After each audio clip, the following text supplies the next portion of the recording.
When you are. Welcome back to the Michigan Business Beat, brought to you on the Michigan Business Network.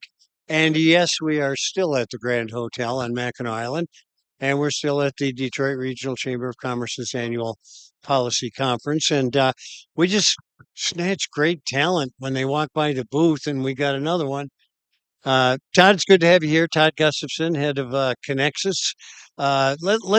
Let's talk a little bit about what Connexus Group is.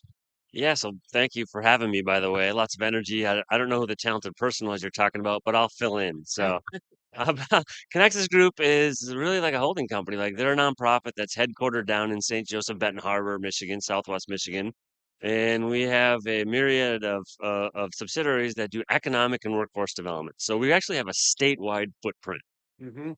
And what areas are there? I know you have a HR Yeah, collective. yeah, we actually acquired a for-profit human resource company, HR Collaborative, based out of Grand Rapids, but has customers actually all over the country. They do specifically HR consulting for HR departments for companies of every size and sector. Our sweet spot are those companies that are, 50 to 100 people and looking for HR help. Yeah. Yeah. And can't afford maybe a full-time staff or something along those lines. Okay. So how are things going with Connexus and what are your biggest challenges these days? Oh yeah, wow. Connectus is doing great. We've got a lot of stuff going on. We're navigating, as you can imagine, a lot of uncertainty. I've been doing this for 20 years. June will be 20 years, and I've never seen so much uncertainty in the government sector, the nonprofit sector, and the private sector. So we're navigating all that stuff. Yeah, and it's changing like what happens on Monday might not be the same on Wednesday, right?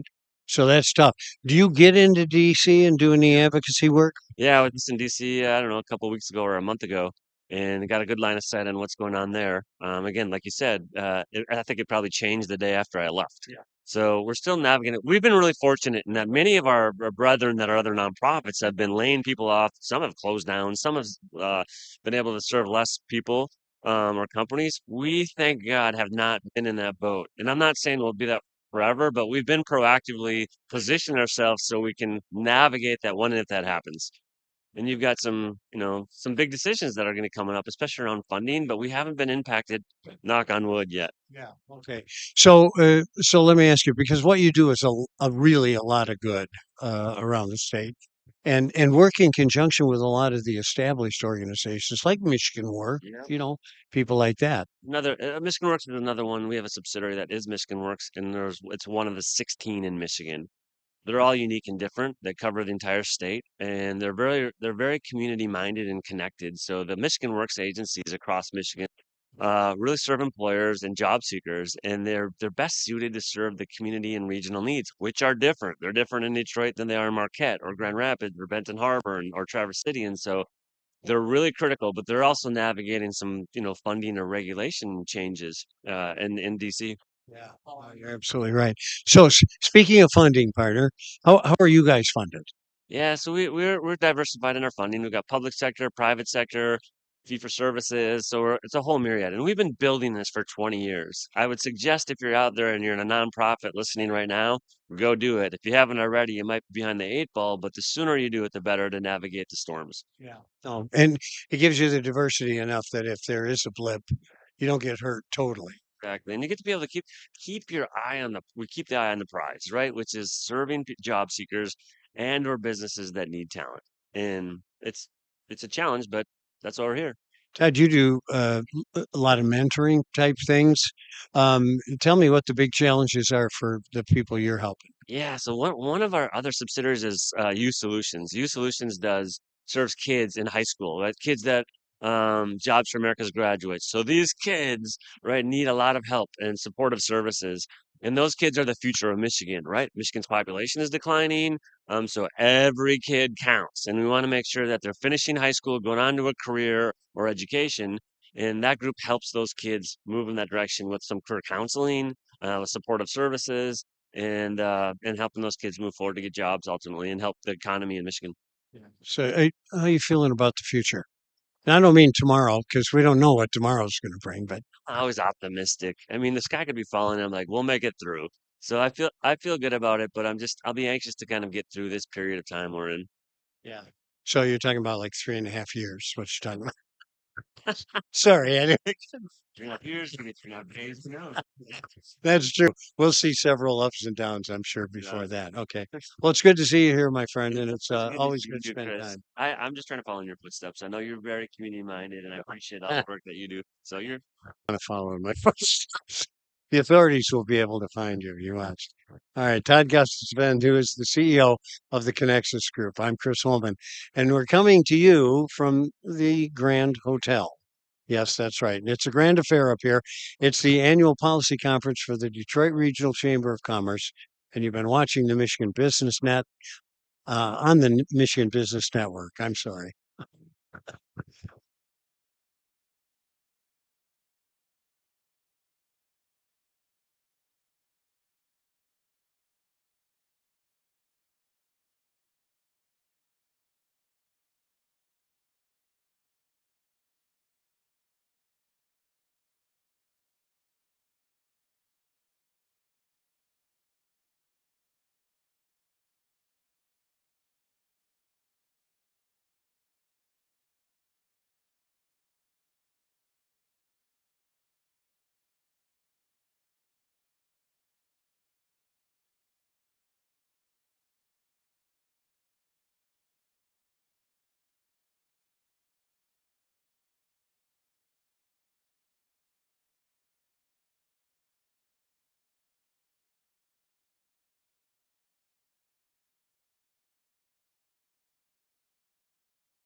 Sorry, Brandy wouldn't quit talking. Regional Chamber of Commerce's annual policy conference. And we have with us right now the CEO, right, of community colleges, presidents, right? Brandy Johnson, it's good to have you here. How are you? I'm so great. Thanks for having me again, Chris. You know what? You look too happy. Oh, it's a beautiful day on the island. It's hard to not be happy on Mackinac Island. Well, it is, but I also know that you are enjoying what you're doing quite a bit. Now, how long have you been there? 3.5 years, and I think I have the best job in the world. It's my job to be the voice of Michigan's community colleges, and I'm so blessed. I have so many great things to say about community colleges. Well, I tell you, for someone who smiles as much as you do, I'm wondering, do you know that you get federal funding? Yeah, not as much as our friends at the four-year universities, I must admit. But yeah, we are grateful that there seems to be a continued commitment to keep up our end of the most important thing for community colleges, the bedrock of student financial aid. And without the Pell Grant, the state couldn't afford to make its commitment on financial aid, and students and families wouldn't be able to access community colleges. And there was talk about the Pell Grant going away. There was, but we've seen some pretty strong commitment that the Pell Grant is going to stay. There might be some we are pushing back on right now, but there seems to be broad bipartisan agreement to keep the Pell Grant. Super stuff. And you know, we were saying this off air, but I think it's worthy of saying. the responsiveness of the community college system is pretty incredible. It's always overwhelming. Yeah, so Michigan is home to 31 community and tribal colleges. And what's so special about Michigan's ecosystem of community colleges is that they are all autonomous from each other and autonomous from the state. The community colleges report to an elected board of usually 7 individuals who are community leaders who know what their community needs in terms of workforce development and talent investment and student success. And they're able to very in a nimble way respond to employers' needs. Yeah. And pass their own millages, it's at most part. So what are the big challenges? Are enrollments solid? Is an enrollment at community colleges, more so than our friends at the four-year institutions, and even more so than most states. And I think that has a lot to do with Michigan's community colleges' ability to diversify our student enrollments. So, tracked the 18-year-old that's straight out of high school. We certainly serve those students, but we serve a ton of students that haven't even graduated high school yet through our dual enrollment programs.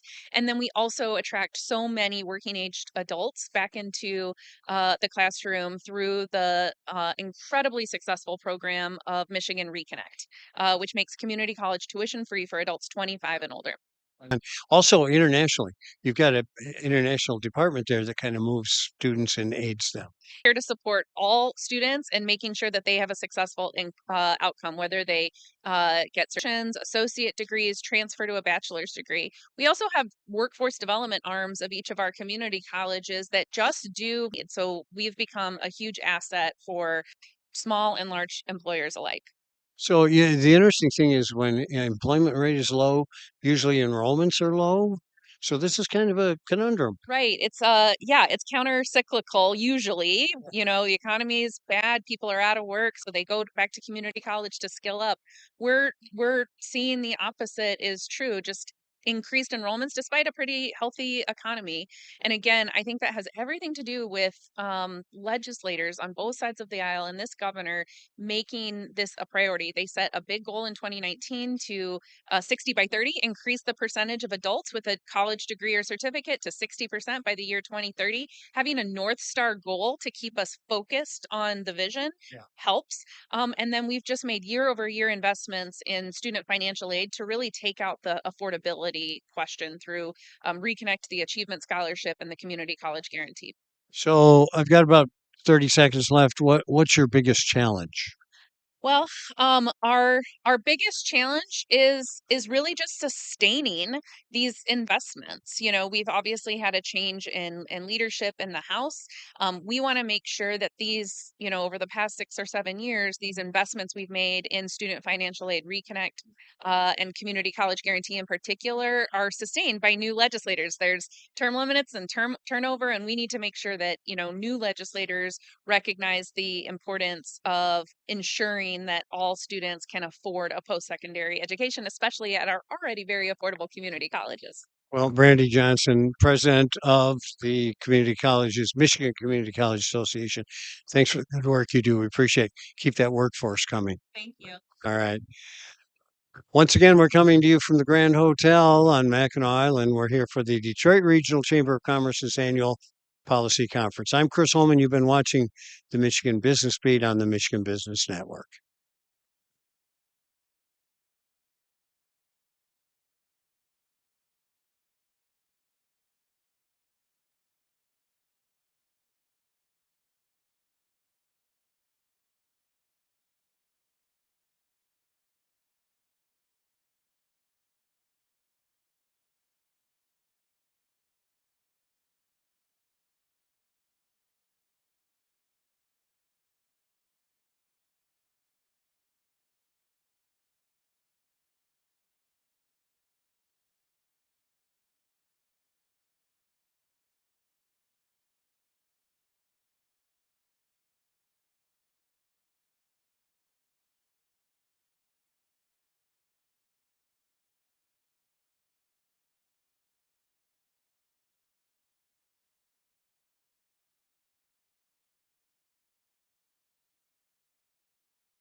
Yes. but just because they got started. No, Yeah. kids are married, so it's over.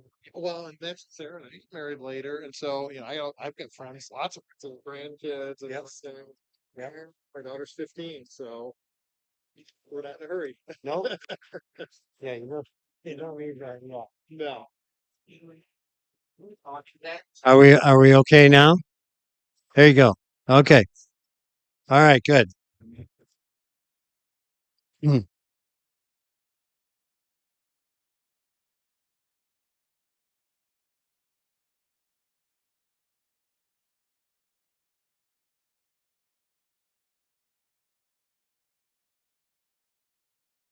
Mm.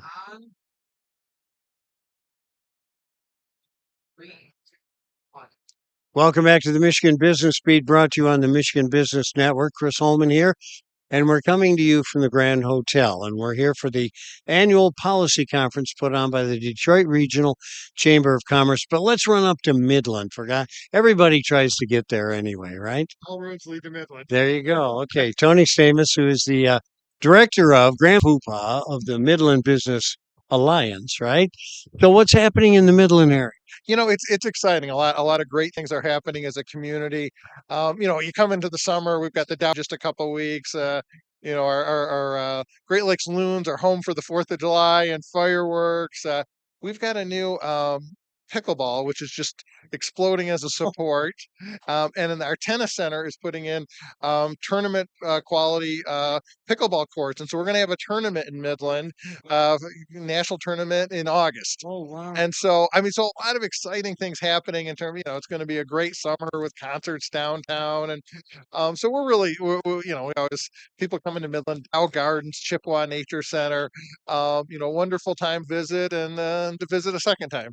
And thank goodness for Dow. I mean, honestly, they've been incredible, almost founder. Yes. Yeah, they're a legacy, and when you think of being the idea of corporate citizenship, they really exemplify that. And they continue to invest and, they continue. It's a tough environment globally, but to navigate through that and figure out, okay, what's the best path, not just for a year from now, but for 10 years from now, 15 years from now. So they continue to be a great partner. And, we've got Corteva and DuPont and My Michigan Health and some just really, really great folks who are invested in the community and the region and our state. Yeah. Years ago, I remember going to kind of an incubator, and it was Dow technology that Dow didn't want to pursue, but they spun it out. And the people who developed it started these companies. Is that still in existence? Yeah, I mean, I don't that specific entity is, but yeah, we still see some of that where the different companies, it just isn't a fit for them, the size or the scale, and so we'll have businesses that join us that are taking a segment of that and saying, okay, how can we build this up and create that? And that you love having that. There used to be a statistics that per capita, some of the most PhDs anywhere in the world, and there's still a very scientific based community, but it's city of modern explorers. And so, what's that mean in 2025 versus 1925?